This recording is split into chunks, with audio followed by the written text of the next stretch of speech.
A man stands over a heavy wooden loom in the middle of a sun-baked wasteland. Fine desert sand clings to his sandals to perform religious rituals until they could finally build a permanent stone temple in a stable country. When we read these chapters, it is easy to view, and weaving it back into the order of heaven. For months, Bezalel and his team execute the blueprint flawlessly. They hammer the gold, dye the heavy linen, and construct the massive wooden frames. They finish the work. But this beautiful structure is not a museum designed to be passively admired. It is a working piece of spiritual machinery, and interacting with it is incredibly dangerous. Bezalel has built a map of approach, but walking through that map requires navigating a lethal series of checkpoints. Because in this portable Eden, every layer of the tent is a boundary line. The tabernacle is not designed for casual roaming. It is a highly structured map of approach, divided into strict zones of escalating holiness. Every inch of its architecture is designed to teach a wandering people how to properly close the distance between human corruption and divine perfection. From the outside, the structure is deliberately uninviting. It is surrounded by a massive, plain linen fence. But once you step through the single entrance into the outer courtyard, the environment begins to change. Notice the progression of the materials. In the dusty outer courtyard, the altar and the washing basin are made of bronze, a heavy, durable, earthly metal built to withstand heat and blood, them as an ancient building permit.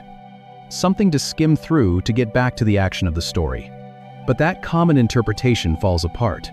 But as you step inside the enclosed tent, into the holy place, the bronze disappears, the lampstand, the table, and the altar of incense are overlaid with gold, resting on heavy silver bases.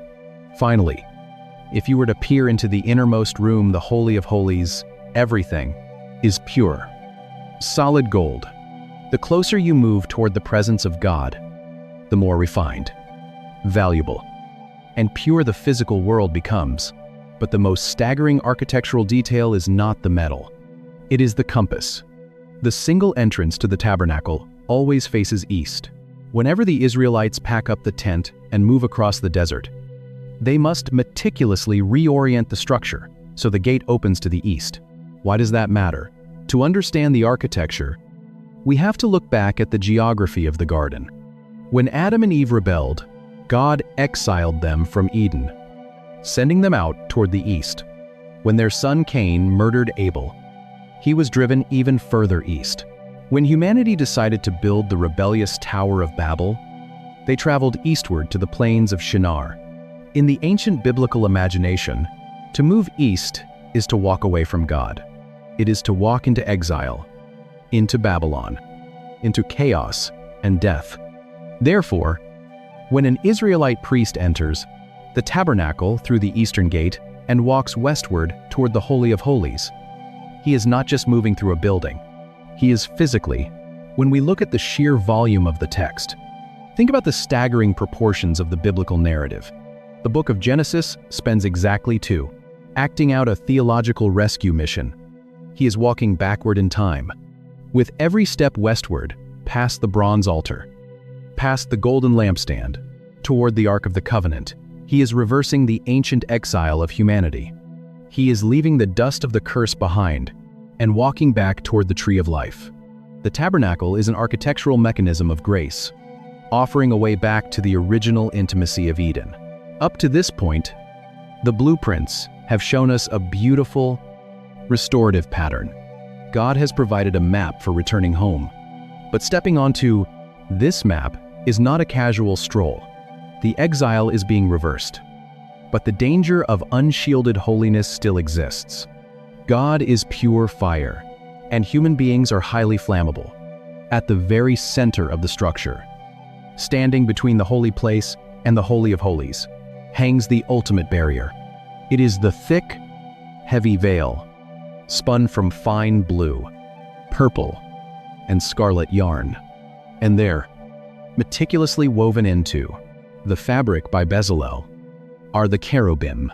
In Genesis chapter 3, when humanity was cast out of the garden, God placed living cherubim at the eastern entrance, with a flaming sword flashing back and forth to keep corrupted humanity out of sacred space.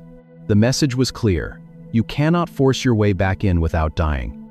Here in the desert, chapters describing the creation of the entire cosmos, galaxies, oceans, weather systems, and the origins of biological life are covered in a few sweeping paragraphs. The cherubim do not hold physical swords. They are stitched into the fabric. But make no mistake, they are still guarding the way. The cherubim woven into the veil are not mere decoration. They are a severe warning. The Holy of Holies is a zone of absolute purity. And to cross that threshold, carrying the pollution of rebellion, is suicide. So, how does humanity survive proximity to God? How do you bypass the angelic guards without dying? The answer requires blood. To the modern mind, the sacrificial system of the tabernacle feels primitive, visceral, and disturbing. We imagine a grim, chaotic butcher shop. Or worse, a pagan ritual designed to appease a furious, unpredictable deity who demands violence to calm his temper. But that is exactly how the surrounding ancient empires viewed their gods. The God of Israel is doing something entirely different. The sacrifices are not a bribe to make an angry God love his people. God already loves them. He rescued them from Egypt before a single command about sacrifices was ever given. The blood serves a radically different purpose. It acts as a spiritual decontaminant. In the biblical framework, human rebellion, injustice, and moral failure are not just abstract ideas or broken rules. They create a real, invisible pollution. The parting of the Red Sea, the defining rescue mission of the Old Testament, takes only one chapter. But the book of Exodus spends over a dozen chapters. When the Israelites lie, steal, or act violently, that moral corruption accumulates and stains the camp. It creates an impossible crisis. A perfectly holy God cannot permanently dwell in a deeply corrupted space. If the tabernacle becomes completely defiled by human sin, God's presence will be forced to depart, or his blinding holiness will break out and consume the camp. This is the heavy, exhausting reality of the priesthood. The priests are not just religious leaders, they are a spiritual hazard team. Day after day, they must carry out a meticulous, sensory-rich sequence of repeated obedience. The metallic scent of blood mixes with the heavy, sweet smoke of burning incense. They slaughter the unblemished animals, catch the blood, and smear it on the horns of the bronze altar. In the biblical imagination, life is in the blood. The innocent life of the animal is given as a substitute, absorbing the cost of death and physically scrubbing away the stain of human guilt so God can safely remain among them. And once a year, on the Day of Atonement, the high priest must do the unthinkable. He must wear a special linen robe, take the sacrificial blood, and walk past the woven cherubim. He steps behind the heavy veil into the suffocating darkness of the Holy of Holies. Hundreds and hundreds of verses describing loops, clasps, bronze pegs, the exact dimensions of acacia wood, the specific recipe for anointing oil, and the precise stitching, entirely dependent on the blood, to survive the raw presence of God. The weight of this obedience is immense. The priests cannot skip a step. They cannot substitute a cheaper metal. They cannot change the recipe of the incense. The survival of the entire nation depends on this relentless, daily decontamination process. For months in the Sinai desert, the Israelites labor under this massive weight of instruction. They spin the linen. They hammer the gold. Bezalel finishes his masterful work. Finally, at the end of the book of Exodus, the physical blueprint is complete. The massive desert loom falls silent. All the pieces of the portable Eden are lying in the sand, waiting to be assembled. But a terrifying question remains. After all, the meticulous architecture, all the weaving, and all the strict preparation for sacrifice, would it actually work? Would the pure, unapproachable creator of the universe actually step down into a tent made of animal skins and wood? In the final chapter of Exodus, the blueprint is finished, and the camp holds its breath. On the first day of the first month of the second year, the command is given. The Israelites finally assemble the tabernacle of linen garments. To a modern reader, the sudden shift from miraculous plagues and splitting oceans to reading a dense architectural manual feels incredibly jarring. Imagine the sensory overload of that morning. The heavy silver bases sink deep into the desert sand, anchoring the structure against the wind. The golden frames slide smoothly into place, their polished surfaces catching the glaring morning sun. The heavy linen curtains, dyed with the colors of the sky, are pulled tightly over the wooden skeleton. And finally, the massive veil is hung in the center, positioning Bezalel's woven cherubim perfectly to guard the innermost room. Moses inspects every piece. The text repeats a single, rhythmic phrase over and over. He did everything just as the Lord commanded. The portable Eden is complete. The stage is set, but a terrifying tension hangs over the camp. A physical structure has been built, but a building is not a sanctuary until it is inhabited. Will the unapproachable fire that terrified them at Mount Sinai actually step down into a tent made of goat hair and acacia wood? The answer arrives instantly. The text tells us that a massive cloud descends and covers the tent of meeting, and the glory of the Lord completely fills the tabernacle. The blazing presence of the Creator leaves the jagged summit of the mountain and settles directly into the center of the human camp. The technological marvel of the tabernacle works. The fire is safely contained within the linen walls. The problem is not that the text is boring. The problem is that we stop reading too early. We misunderstand what is actually being built. But to understand the physical reality of this moment, we have to look at the Hebrew word used to describe what just happened. When we hear the word glory, we usually think of bright, shining light. But the Hebrew word is kavod. Its root meaning is heavy or weighty. It describes something of immense substance, significance, and mass. God's presence does not just shine into the tent, it presses down upon it, the physical. Imposing weight of absolute holiness occupies the space. The mission is a staggering success. God has moved in. But then, the book of Exodus ends with one of the most shocking, tragic twists in the entire Old Testament. Moses attempts to walk into the completed tabernacle. This is the man who previously climbed Mount Sinai and walked directly into the blazing cloud. This is the man who spoke to God face to face. As one speaks to a friend, if anyone has the right to enter the newly built Eden, it is Moses, but he cannot get in. The final verses of the book explicitly state, Moses could not enter the tent of meeting because the cloud had settled on it, and the glory of the Lord filled the tabernacle. This is a devastating cliffhanger. The Israelites did everything right. The artisan used his spirit-filled skill perfectly. The priests washed themselves. The sacrifices were prepared. The architecture was flawless. And yet, the barrier holds. Why does the Bible spend more time explaining the construction of a temporary desert tent than the creation of the universe? Why would God pause adept at? The kavod is too heavy. The absolute purity of God, too intense. Even the greatest prophet of the ancient world is locked outside the garden. The book of Exodus ends not with complete triumph, but with a lingering, unresolved ache. The tabernacle was a miraculous step forward, but it was not the final solution. The portable Eden could hold God's presence on earth, but it could not permanently cure the internal corruption of the human heart. The distance had been radically closed, but the veil still stood. The cherubim still guarded the way. The sacrificial system would continue for centuries. The blood would be spilled year after year. The heavy veil would eventually be moved into a permanent temple in Jerusalem. But humanity remained separated, waiting for the true tabernacle to finally arrive. For over 1,000 years, the barrier remained. The portable tent eventually became a magnificent stone temple in Jerusalem. But the fundamental architecture of approach did not change. The heavy veil still hung in the center. The cherubim still guarded the Holy of Holies. The blood of the sacrifices had to be spilled endlessly, day after day, year after year.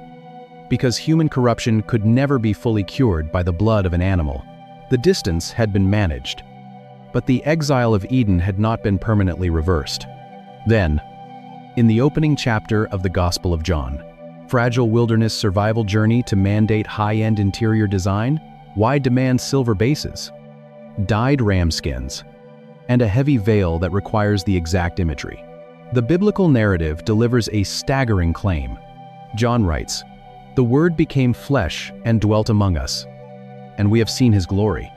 To a modern reader, the phrase "dwelt among us" sounds like a simple statement of location. It sounds like Jesus simply moved into the neighborhood, but the original audience would have heard something entirely different, because of the specific Greek word John chooses to use. The word is eskinoson. It literally translates to pitched a tent or tabernacled. John is intentionally pulling the imagery of the Sinai desert directly into the 1st century. He is saying that Jesus of Nazareth is the ultimate, final tabernacle. He is the true meeting place between heaven and earth. God's pure, blazing holiness, the kavod. The heavy glory that once forced Moses out of the desert tent has finally stepped down into the ultimate containment vessel. The wood and gold have been replaced by human flesh and blood. Jesus is the new Eden. But unlike the ancient tent, he does not stay hidden behind a linen fence, demanding that humanity navigate a lethal maze to find him. He walks out into the dust. He touches the leper. He eats with the corrupted. He steps directly into the chaos of the Eastern exile. And when he encounters the brokenness of the world, the blinding purity of God no longer incinerates the impure. It absorbs their corruption and heals them upon contact. The hot wind carries the scent of dry earth and restless livestock. But in his hands, he holds something that strictly does not belong in a wilderness of angelic beings. This is not ultimately a story about ancient architecture. It is a story about how God ruthlessly pursues a way back to us. And this is where the ancient architecture becomes deeply personal. What are you currently trying to build to reach God? Many of us still operate as if we are terrified Israelites standing at the base of Mount Sinai. We assume God is an angry, unapproachable fire, just waiting for us to cross a boundary line so he can punish us. We exhaust ourselves trying to construct our own perfect spiritual tabernacles. We think if we just weave a flawless moral record, if we maintain enough rigorous religious discipline, and if we offer enough sacrifices of our own, time and energy, we might finally earn the right to safely enter his presence. We treat faith like an exhausting construction project where the work is never finished, and the danger of failure is always present. But the central contrast of this story is not about human effort successfully reaching heaven. It is about heaven relentlessly pursuing humanity. God does not demand that you build a flawless structure to reach him. The entire message of the tabernacle is that God himself provides the blueprint, the priest, the blood, and the presence to reach you. You do not have to conquer the mountain. The mountain has come down to you. Jesus perfectly fulfilled the severe requirements of the holy space so that your fear of the fire could finally end. But a massive theological question still hangs over the story. If Jesus is the true tabernacle, and if his life perfectly fulfills the ancient blueprint, the tabernacle is not merely a mobile church. It is a highly localized, carefully engineered piece of heaven stitched onto a corrupted earth. It is what happens to the physical barrier? What happens to the heavy veil hanging in the center of the Jerusalem temple? What happens to the terrifying cherubim that Bezalel wove in the desert all those centuries ago? The answer happens on a Friday afternoon in Jerusalem. Outside the city walls, the true high priest is suspended on a Roman cross. Jesus is doing what the blood of bulls and goats could never permanently achieve. He is absorbing the lethal consequences of human corruption. He is taking the full weight of the ancient exile upon himself, so that the barrier between heaven and earth can finally be removed. And at the exact moment, he takes his final breath. The Gospel of Matthew records a physical, architectural earthquake inside the city. Within the stone walls of the Jerusalem temple, the massive, heavy veil separating the holy place from the Holy of Holies violently tears in two, perfectly down the middle, from top to bottom. Think about what is actually tearing. It is the spiritual descendant of the very curtain. Bezalel wove in the Sinai desert. The heavy linen is ripped apart, and the woven cherubim, the angelic guards stationed at the entrance of Eden, holding the line between pure holiness and human corruption, for thousands of years finally step aside. The flaming sword is extinguished by the blood of the Son. Desperate rescue operation designed to solve a terrifying problem, a problem that threatens to destroy the Israelites before they ever reach the edge of the Promised Land. The Holy of Holies is laid completely bare. When we step back and look at the massive architecture of this story, three profound truths emerge from the dust of the desert. First, God is not waiting for you at the top of a terrifying mountain.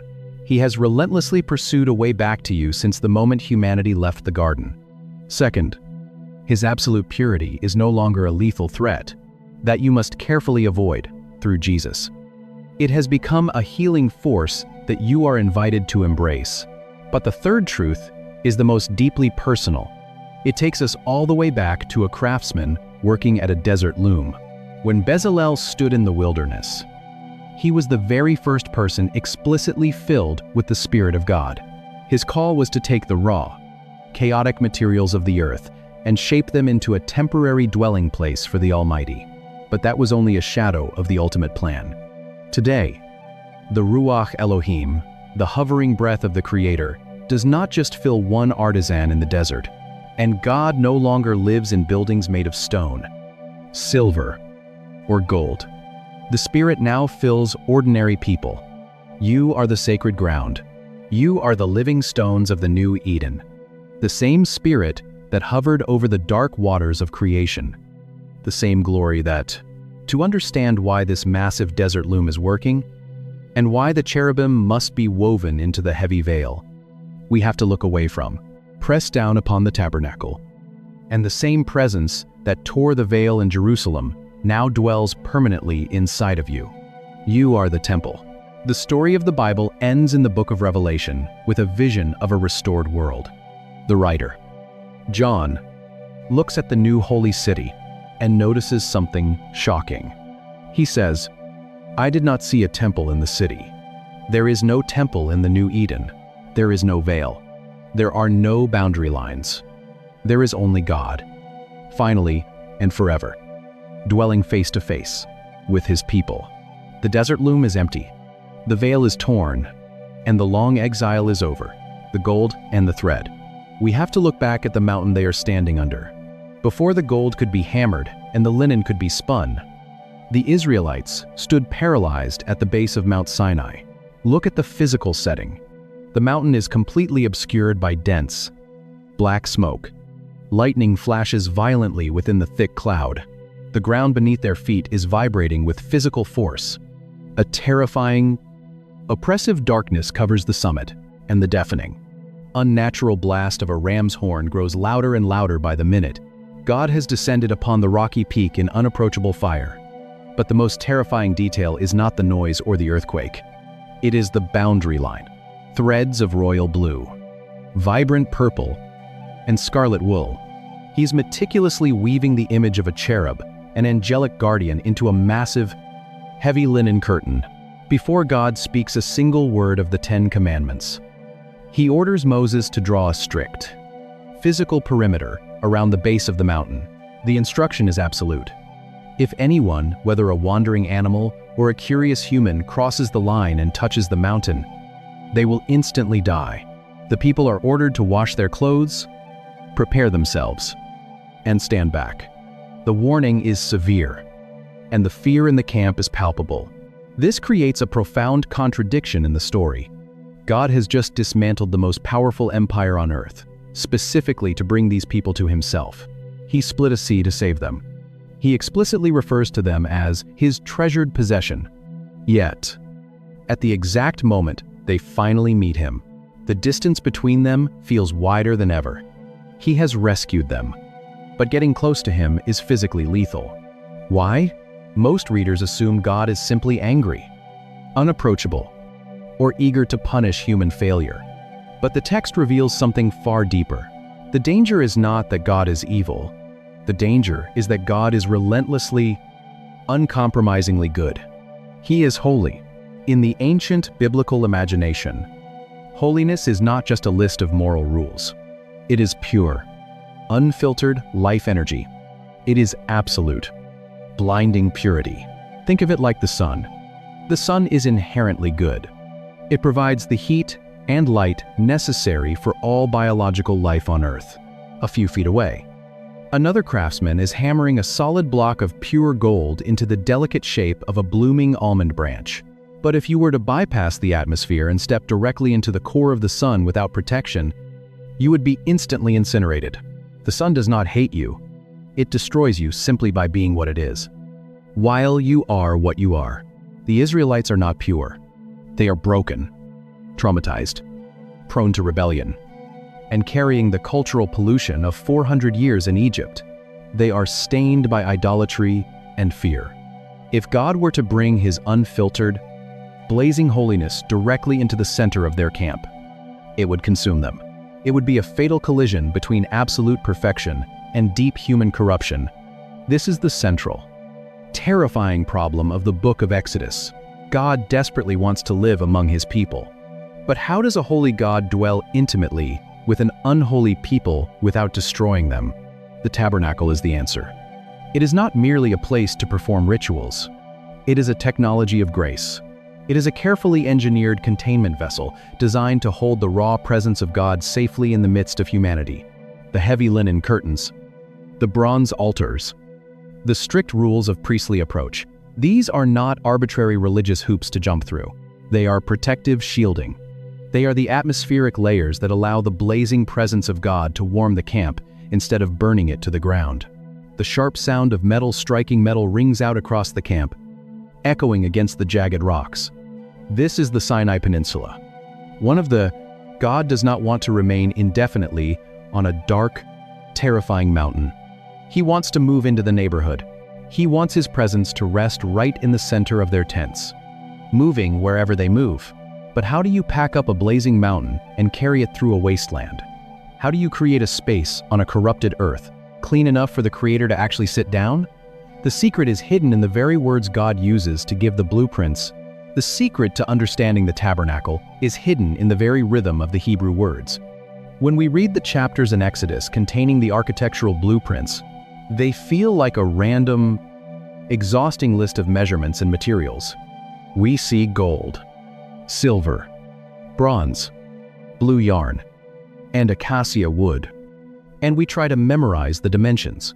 But the original ancient readers were not just looking at the building materials. They were listening to the literary structure of the text.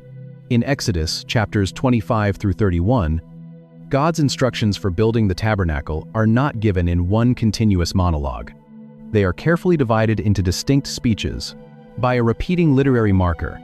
And the Lord said to Moses, if you trace the text and count them, that exact phrase appears exactly 7 times. The 7th and final speech is entirely about keeping the Sabbath day of rest. This is not a coincidence. Where else in the biblical story? Most hostile environments on earth. The Israelites have just escaped centuries of brutal slavery in Egypt. They are a traumatized, wandering people. Does God speak a series of 7 times to bring beautiful, structured order out of a dark chaos, culminating in a command to rest? The book of Genesis, the creation of the world. The linguistic parallels do not stop there.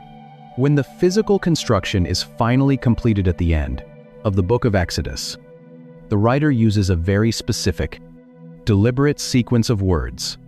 We read that Moses inspected all the work, noted that the people had done it exactly as the Lord commanded, and then Moses finished the work, and Moses blessed them. This is an exact, word-for-word mirror of Genesis chapter 2. In the creation account, God inspects the cosmos, finished the work that he had done, and blessed the 7th day. The biblical writer is waving a massive, literary flag. He is telling us exactly what this desert tent really is. The tabernacle is not just a mobile church. It is a micro-creation. It is a brand new, portable Garden of Eden. Suddenly, the strange interior design choices begin to make perfect sense. Inside the holy place, the massive golden lampstand, The menorah is not just a practical source of light. The text specifically commands it to be hammered, with cups shaped like almond blossoms, complete with buds and blooming flowers. It is a stylized, glowing tree of life, standing right in the center of the room. The heavy linen curtains are dyed with the vibrant colors of the sky and later embroidered with images of pomegranates. It is an architectural, botanical reconstruction of paradise. They are rationing water. They are eating bread that falls from the sky. They are living in temporary, wind-battered tents, surrounded by predators and enemy tribes. The original Garden of Eden was the place where heaven and earth seamlessly overlapped. It was the sacred, untainted space where God and humanity could walk together, without a barrier, without fear, and without the threat of death.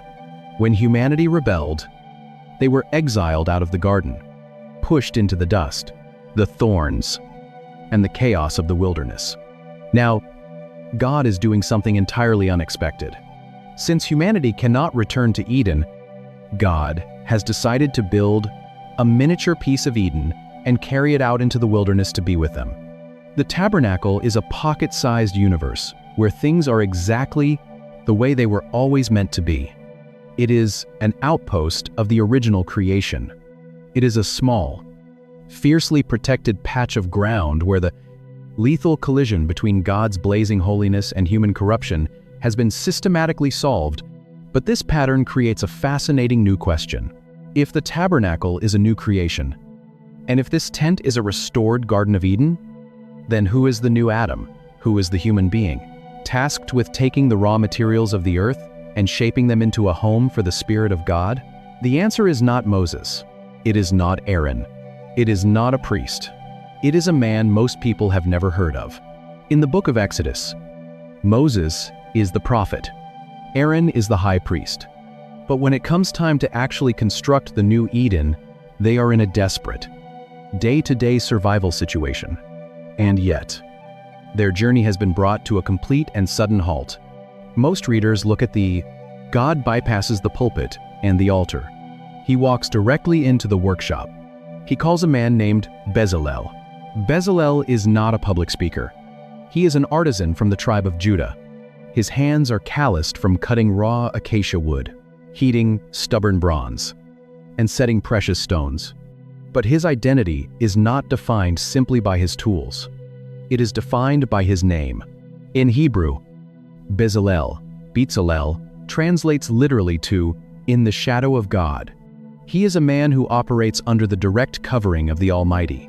What makes Bezalel truly remarkable, however, is the language the biblical writer uses to describe his calling.